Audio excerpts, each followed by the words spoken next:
Hey LinkedIn, another quick message I want to throw out there. I've talked about this a lot. I essentially say it on every sales call that I have with a customer or prospect and things like that.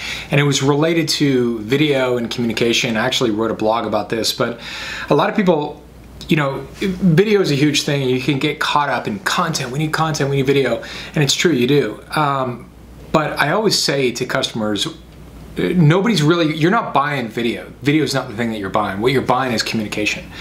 And what you're trying to do with that communication is you're trying to create a communication that's compelling to a specific audience that's going to move them in some way toward the objective that you want, whether it's to get a lead or have them go to a landing page or have them sign up for a webinar or have them reach to investigate and you know, learn more about your product or service. What you're really buying is communication. You're not buying video. And I think that it's a red flag if an agency or somebody who's creating a video for you, it's a red flag if they say, oh, just send us a script and we'll get started. That's not, you know, that's kind of treating the communication as secondary, which is totally not. The communication is the strategy. And so you really have to look at it from a standpoint of what is the objective we're trying to get? Who's watching this and why are they watching this? Who's the audience? Like when they're clicking play, why are they clicking play? What do you want them to do? You know, what problem are you solving and what problem are they trying to solve?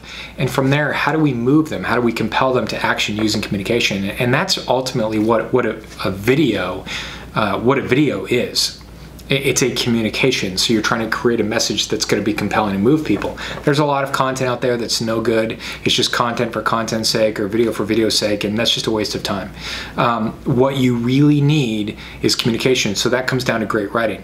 I've read zillions of books myself, and very few are well written.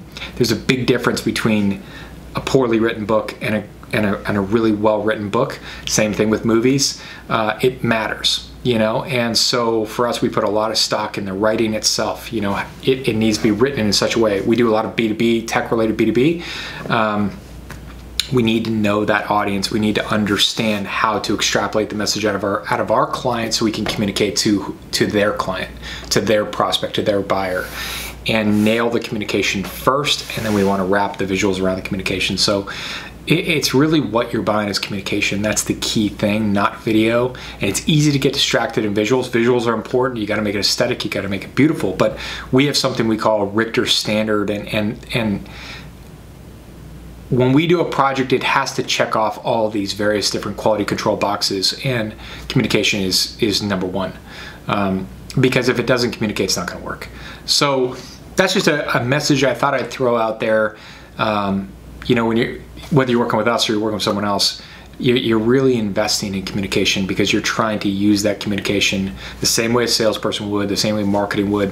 You're trying to use communication to move an audience in some way. And that means you really have to obsess and focus on who that audience actually is. And how do you get in their head, and how do you understand their pain points and needs, wants, and motivations? What problem are you trying to solve? And then how do you move them? So anyway, I thought I'd throw that out there. And if you have any questions about that whatsoever, feel free to leave a comment below or message me, and we'd be happy to discuss it further. Okay, hope you're well. If you like it, hit like. Okay, thanks.